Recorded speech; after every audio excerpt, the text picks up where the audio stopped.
मान सर, आप आ गए। मैं कब से आपका इंतजार कर रही थी। मैं कुछ याद नहीं कर पा रही हूँ। कल मेरा एग्जाम है और सब कुछ मेरे दिमाग में कंफ्यूज्ड हो रहा है। ये क्या? तुम इतनी मायूस क्यों हो? ये आंसू क्यों? तुम्हारे आंसू तो मुझे भी भावुक कर रहे हैं। क्या हुआ? किस टॉपिक ने इतनी टेंशन दे दी? सर, वो भारत शासन अधिनियम 1919 और 1935, ये नाम सुनते ही दिल धक से हो जाता है। इतनी सारी धाराएं, इतनी सारी तारीखें, मेरे बस का नहीं है ये। सब खिचड़ी हो गई है। मेरी सारी मेहनत कहीं बर्बाद ना हो जाए। हाँ, मुझे पता है। ये सिर्फ किताबें और नोट्स नहीं हैं। ये तो हमारे इतिहास की सबसे दर्दनाक और सबसे ज्यादा मसालेदार कहानी है। एक ऐसी कहानी जिसमें धोखा भी है, विश्वासघात भी है, आंसू भी हैं और एक जुनून भी। अगर तुम इसे कहानी की तरह समझोगी तो ये तुम्हें हमेशा याद रहेगी। कहानी? वो भी 1919 और 1935 के अधिनियम पर? हाँ, एक ऐसी कहानी जिसमें तुम्हें हर किरदार से प्यार हो जाएगा। एक ऐसी कहानी जिसमें जब तुम एक दर्दनाक अध्याय सुनोगी तो तुम्हें रोना आ जाएगा, और जब तुम समझोगी कि कैसे हमारे पूर्वजों ने उसी दर्द से अपनी ताकत निकाली तो तुम्हारे चेहरे पर मुस्कान आ जाएगी। क्या तुम सुनने के लिए तैयार हो? तो चलो शुरू करते हैं। कहानी शुरू होती है 1919 से। उस समय भारत के राज्य सचिव एडविन मोंटेग्यू और वायसराय लॉर्ड चेम्सफोर्ड थे। उन्होंने मिलकर एक अधिनियम पास किया जिसका नाम था भारत शासन अधिनियम 1919। पर क्यों सर? क्योंकि भारत में क्रांति की लहर तेज हो रही थी। अंग्रेज इतने डर गए थे कि उन्हें लगा कुछ तो करना पड़ेगा, नहीं तो सब हाथ से निकल जाएगा। उन्होंने भारतीयों को दिखावटी रूप से खुश करने के लिए यह अधिनियम पास किया। इसका मकसद था भारत में धीरे धीरे उत्तरदायी शासन की स्थापना करना। तो क्या ये सच में अच्छा था? काश, ये बहुत बड़ा धोखा था। इस अधिनियम ने प्रांतों में एक अजीब सी व्यवस्था शुरू की जिसका नाम था द्वैध शासन यानी डायरकी। इसका मतलब था दो लोगों या दलों का शासन। अब सुनो, ये धोखा कैसे था। प्रांतीय विषयों को दो हिस्सों में बांट दिया गया। हस्तांतरित यानी ट्रांसफर्ड, इसमें शिक्षा, स्वास्थ्य, कृषि जैसे विभाग थे। ये विभाग भारतीय मंत्रियों को सौंप दिए गए थे जो विधान परिषद के लिए जवाबदेह थे। आरक्षित यानी रिजर्व्ड, इसमें वित्त, कानून व्यवस्था, पुलिस और भू राजस्व जैसे सबसे जरूरी विभाग थे। इन विभागों का प्रशासन गवर्नर अपनी कार्यकारी परिषद के साथ मिलकर करता था। और सबसे दुखद बात यह थी कि वे विधान परिषद के प्रति बिल्कुल भी जवाबदेह नहीं थे। ओह, तो इसका मतलब जो भी महत्वपूर्ण शक्तियां थीं वो सब अंग्रेजों ने अपने पास रखी? बिल्कुल। भारतीय मंत्रियों को वे विभाग दिए गए जहां न तो पैसा था और न ही कोई वास्तविक शक्ति। यह शक्ति के बिना जिम्मेदारी की एक दुखद कहानी थी। गवर्नर के पास तो असीमित अधिकार थे। यह इस अधिनियम का सबसे बड़ा विश्वासघात था। अब समझ आया। ये तो सच में बहुत दुखद है। तो अब जब तुम इस दर्द को समझ गई हो तो क्या तुम इन प्रश्नों के जवाब दे सकती हो जो तुम्हारी परीक्षा में आए हुए हैं? राधा, ये बताओ, किस अधिनियम के तहत भारत में पहली बार प्रत्यक्ष चुनाव प्रणाली अपनाई गई थी? ये प्रश्न आरपीएससी सेकंड ग्रेड परीक्षा 2022 में पूछा गया था। 1919 का भारत शासन अधिनियम। बहुत बढ़िया। 1919 से पहले अप्रत्यक्ष चुनाव होते थे, लेकिन इस अधिनियम ने पहली बार लोगों को सीधे वोट देने का अधिकार दिया। अब ये बताओ, 1919 के भारत शासन अधिनियम की सबसे प्रमुख विशेषता क्या थी? ये सवाल आरपीएससी सेकंड ग्रेड संस्कृत शिक्षा परीक्षा 2022 में आया था। प्रांतों में द्वैध शासन। एकदम सही जवाब। ये द्वैध शासन ही इस अधिनियम की पहचान बन गया। अगला सवाल, 1919 के अधिनियम के अनुसार प्रांतीय सरकार के आरक्षित विषयों में कौन से विषय शामिल थे? ये प्रश्न आरपीएससी सेकंड ग्रेड री एग्जाम 2023 में आया था। कानून और व्यवस्था, वित्त और भू राजस्व। कमाल कर दिया। बिल्कुल सही। यही वो विषय थे जिन पर अंग्रेजों ने अपनी पकड़ बनाए रखी। किस अधिनियम ने पहली बार केंद्र में द्विसदनीय विधायिका की व्यवस्था की? ये प्रश्न RPSC second grade GK group B 2022 में पूछा गया था। 1919 का भारत शासन अधिनियम केंद्रीय विधायिका को दो सदनों में बांटा गया, केंद्रीय विधानसभा और राज्य परिषद। क्या बात है। और जानते हो, इससे प्रतिनिधित्व तो बढ़ा, लेकिन वायसराय के पास अब भी असीमित अधिकार थे। अब आखिरी सवाल इस सेक्शन का। 1919 के अधिनियम ने भारत के लिए एक नए अधिकारी, भारतीय उच्चायुक्त की नियुक्ति का प्रावधान कहां किया था?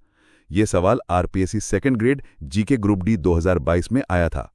लंदन में। बिल्कुल सही, तुमने तो कमाल कर दिया। अब कहानी का सबसे भावुक हिस्सा आता है। 1919 के अधिनियम में एक शर्त थी कि 10 साल बाद एक आयोग बनेगा जो इसकी समीक्षा करेगा। लेकिन अंग्रेजों ने 10 साल का इंतजार भी नहीं किया और 1927 में एक आयोग बना दिया। उसका नाम था साइमन कमीशन। सर, क्या इसमें कोई भारतीय था? यही तो कहानी का सबसे बड़ा दर्द है। उस कमीशन में एक भी भारतीय सदस्य नहीं था। ब्रिटिशों ने कहा कि वे भारत के भविष्य का फैसला करने के लिए एक कमीशन भेज रहे हैं, लेकिन उस कमीशन में किसी भी भारतीय को शामिल नहीं किया गया। ये हमारे स्वाभिमान का सीधा अपमान था। ये तो बहुत बुरा था। हाँ राधा, इस अपमान ने पूरे देश में एक आग लगा दी। चारों तरफ एक ही नारा गूंज उठा, साइमन वापस जाओ। और जानते हो, पंजाब में इस कमीशन का विरोध करते हुए हमारे महान नेता लाला लाजपत राय पर पुलिस ने बर्बरता से लाठियां बरसाईं। उन्हें शेरे पंजाब कहा जाता था और उसी शेर को उसकी ही जमीन पर मार दिया गया। कुछ दिनों बाद उन्हीं चोटों के कारण उनकी मृत्यु हो गई। मरने से पहले उन्होंने एक ऐसी बात कही जो हर भारतीय को रुला देती है। मेरे ऊपर जिस लाठी से प्रहार किए गए हैं, वही लाठी एक दिन ब्रिटिश साम्राज्य के ताबूत में आखिरी कील साबित होगी। सर, रो मत। ये आंसू उस दर्द के लिए है जो हमारे पूर्वजों ने सहा, लेकिन ये आंसू हमें ताकत भी देते हैं। इसी बलिदान ने अंग्रेजों को हिला दिया कि उन्हें बातचीत का दिखावा करना पड़ा, और इस दिखावे का नाम था गोल मेज सम्मेलन। तो कांग्रेस ने भी भाग लिया था? हाँ, कांग्रेस ने केवल दूसरे गोलमेज सम्मेलन में भाग लिया, जिसमें महात्मा गांधी ने प्रतिनिधित्व किया। लेकिन इन सम्मेलनों से भी कोई ठोस नतीजा नहीं निकला। तो बताओ राजा, 1919 के अधिनियम की समीक्षा के लिए किस आयोग का गठन किया गया था?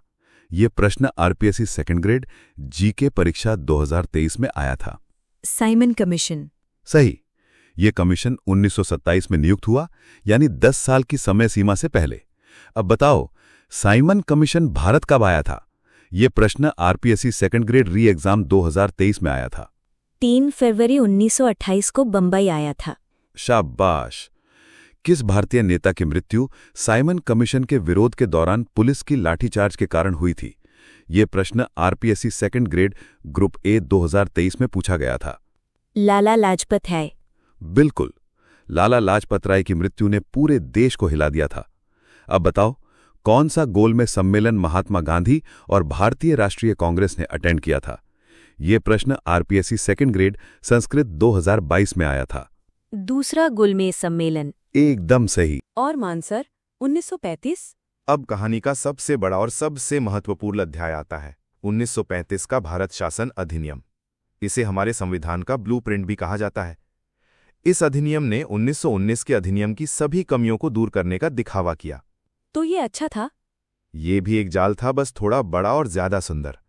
इसने एक अखिल भारतीय संघ यानी ऑल इंडिया फेडरेशन की स्थापना का प्रस्ताव रखा, जिसमें ब्रिटिश प्रांत और देशी रियासतें दोनों शामिल होने थे। लेकिन ये एक अधूरा सपना था। अधूरा क्यों? क्योंकि रियासतों को इस संघ में शामिल होने के लिए मजबूर नहीं किया गया था, उन्हें स्वेच्छा से शामिल होने का विकल्प दिया गया था। और जानते हो, ये प्रावधान कभी लागू ही नहीं हुआ, क्योंकि कोई रियासत शामिल ही नहीं हुई। अब सुनो, इस अधिनियम का सबसे बड़ा बदलाव क्या था? इसने प्रांतों में द्वैध शासन को खत्म कर दिया। तो प्रांतों को स्वायत्तता मिल गई? हाँ, प्रांतीय स्वायत्तता यानी प्रोविंशियल ऑटोनॉमी शुरू हुई। लेकिन गवर्नर के पास अभी भी वीटो और विशेषाधिकार थे। वो किसी भी सरकार को भंग कर सकता था। यानी सत्ता भारतीयों को दी गई, लेकिन उसकी चाबी आज भी ब्रिटिशों के हाथ में थी। और जानते हो, प्रांतों से द्वैध शासन हटाकर उन्होंने इसे केंद्र में लागू कर दिया। रक्षा, विदेश मामले और धार्मिक मामले जैसे सबसे महत्वपूर्ण विषय वायसराय के नियंत्रण में आरक्षित थे। मतलब एक हाथ से दिया और दूसरे हाथ से वापस ले लिया। यही तो इस अधिनियम की सबसे बड़ी विडंबना थी। इस अधिनियम ने केंद्र और प्रांतों के बीच शक्तियों को 3 सूचियों में विभाजित किया। संघीय सूची यानी फेडरल लिस्ट केंद्र सरकार के लिए, इसमें 59 विषय थे। प्रांतीय सूची यानी प्रोविंशियल लिस्ट प्रांतीय सरकारों के लिए, इसमें 54 विषय थे। और समवर्ती सूची यानी कंकरेंट लिस्ट केंद्र और प्रांत दोनों के लिए, इसमें 36 विषय थे। और जो विषय इन तीनों में नहीं थे? वो अवशिष्ट शक्तियां यानी रेजिड्यूरी पावर्स वायसराय को दी गई थीं। इस अधिनियम ने कुछ और भी महत्वपूर्ण चीजें दी। इसने भारतीय रिजर्व बैंक यानी आरबीआई की स्थापना का प्रावधान किया और 1937 में संघीय न्यायालय यानी कि फेडरल कोर्ट की स्थापना का भी प्रावधान किया। इसने सांप्रदायिक प्रतिनिधित्व को और विस्तार दिया। मुसलमानों और सिखों के साथ साथ इसने दलितों, महिलाओं और श्रमिकों के लिए भी अलग निर्वाचक मंडल दिए। ये तो फूट डालो और राज करो की नीति थी। बिल्कुल, उन्होंने हमारे समाज को धार्मिक और सामाजिक आधार पर और भी ज्यादा बांट दिया। चलो राधा, बताओ, किस अधिनियम ने प्रांतों में द्वैध शासन को समाप्त किया? ये सवाल आरपीएससी सेकंड ग्रेड जीके 2022 में आया था। 1935 का भारत शासन अधिनियम। एकदम सही। अच्छा, और बताओ, किस अधिनियम ने केंद्र में द्वैध शासन की शुरुआत की? ये प्रश्न आरपीएससी सेकंड ग्रेड री एग्जाम 2023 में पूछा गया था। 1935 का भारत शासन अधिनियम। सही, लेकिन ये प्रावधान कभी लागू नहीं हुआ। और बताओ, भारत सरकार अधिनियम 1935 के तहत शक्तियों को कितनी सूचियों में विभाजित किया गया था? ये प्रश्न आरपीएससी सेकंड ग्रेड जीके 2023 में आया था। 3 सूचियों में, संघीय, प्रांतीय और संवर्ती। शाबाश। और उनके विषय और संख्या बताओ। संघीय सूची में 59, प्रांतीयों में 54 और संवर्ती में 36 विषय थे। किस अधिनियम के तहत भारत में संघीय न्यायालय की स्थापना का प्रावधान किया गया था? ये प्रश्न आरपीएससी सेकंड ग्रेड री एग्जाम 2023 में पूछा गया था। 1935 का अधिनियम। और ये कब स्थापित हुआ था? 1 अक्टूबर 1937 को। कमाल। 1935 के अधिनियम के तहत कौन से नए प्रांत बनाए गए थे? ये प्रश्न आरपीएससी सेकंड ग्रेड जीके 2022 में आया था। सिंध और उड़ीसा। बहुत सही। सिंध को बंबई से अलग किया गया और बिहार और उड़ीसा को अलग अलग प्रांतों में बांटा गया। बताओ, किस अधिनियम के प्रावधानों के तहत भारतीय रिजर्व बैंक की स्थापना की गई थी? ये प्रश्न आरपीएससी सेकंड ग्रेड एसएसटी 2022 में आया था। 1935 का भारत शासन अधिनियम। एकदम सही। किस अधिनियम ने भारत में एक संघ लोक सेवा आयोग, प्रांतीय लोक सेवा आयोग और संयुक्त लोक सेवा आयोग की स्थापना का प्रावधान किया था? ये प्रश्न RPSC second grade GK group C 2023 में आया था। 1935 का भारत शासन अधिनियम। तुम तो बहुत तेज हो गई हो। 1935 के अधिनियम के तहत कौन सा देश भारत से अलग हो गया था? ये प्रश्न RPSC second grade GK group B 2023 में पूछा गया था। बर्मा। बिल्कुल सही। किस अधिनियम ने भारत परिषद यानी काउंसिल ऑफ इंडिया को समाप्त कर दिया था, जो 1858 के अधिनियम द्वारा स्थापित की गई थी? 1935 का भारत शासन अधिनियम। शाबाश।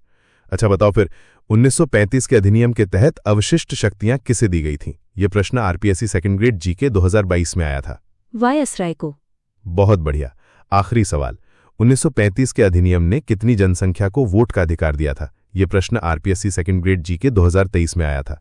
लगभग 10% आबादी को वोट देने का अधिकार मिला था। सही। तो देखा रहा था, ये सिर्फ 2 अधिनियम नहीं थे, ये हमारे देश के विकास के 2 अध्याय थे। एक जिसने हमें सत्ता के बिना जिम्मेदारी दी और दूसरा जिसने हमें जिम्मेदारी के साथ शक्ति का भ्रम दिया। पर इन दोनों की सबसे बड़ी सीख ये थी कि उन्होंने भारतीयों को शासन चलाने का पहला व्यावहारिक अनुभव दिया। उन्होंने हमें सिखाया कि क्या सही है और क्या गलत। 1919 के द्वैध शासन की विफलता ने हमें सिखाया कि शक्ति का विभाजन कैसे नहीं करना चाहिए। और 1935 के अधिनियम ने हमें शक्तियों के विभाजन, संघीय ढांचे और द्विसदनीयता का पहला खाका दिया। तो सर, ब्रिटिशों ने हमें एक अधूरा संविधान दिया और हमने उसे पूरा करके उनका ही शासन खत्म कर दिया। यही तो कहानी की सबसे बड़ी विडंबना और खूबसूरती है। ब्रिटिशों ने एक ऐसा जाल बिछाया जो अंततः उनकी ही बर्बादी का कारण बन गया। अब बताओ राधा, क्या अब तुम्हें अभी भी डर लग रहा है? बिल्कुल नहीं सर, मुझे सब कुछ समझ आ गया। अब ये सिर्फ एक अध्ययन नहीं, बल्कि मेरे देश की एक इमोशनल कहानी है जिसे मैं कभी नहीं भूलूंगी। Thank you sir. ये तो मेरी खुशकिस्मती है कि तुम इतनी लगन से पढ़ रही हो। पर एक बात याद रखना, ये ज्ञान तभी काम आएगा जब तुम इसकी सही से प्रैक्टिस करोगी। अगर तुमने अभी तक टेस्ट क्यू ऐप डाउनलोड नहीं किया है तो अभी कर लो। जी सर। वहां पे तुम्हारे लिए आज ही 15 बिल्कुल फ्री करंट अफेयर्स की क्विजेज डाली गई हैं, जिनमें 300 प्रश्न और हर प्रश्न की बेहतरीन विस्तार से व्याख्या है। ये तुम्हारे रिवीजन में 4 चांद लगा देगी। वाह, ये तो बहुत अच्छा है सर। बिल्कुल। और इतना ही नहीं, वहां राजस्थान की टॉप फैकल्टीज के कोर्सेज भी जल्दी आ रहे हैं। इस ऐप पर रोज फ्री क्विज करवाई जाती है जो एग्जाम में 4 चांद लगा देगी। और हाँ, कोई भी अपडेट मिस ना हो जाए, इसलिए उनके टेलीग्राम चैनल को भी जरूर ज्वाइन कर लेना। वहां रोज शाम 6 बजे 50 प्रश्नों की क्विज होती है। वाह, ये तो बहुत शानदार है सर। मैं अभी डाउनलोड करती हूँ।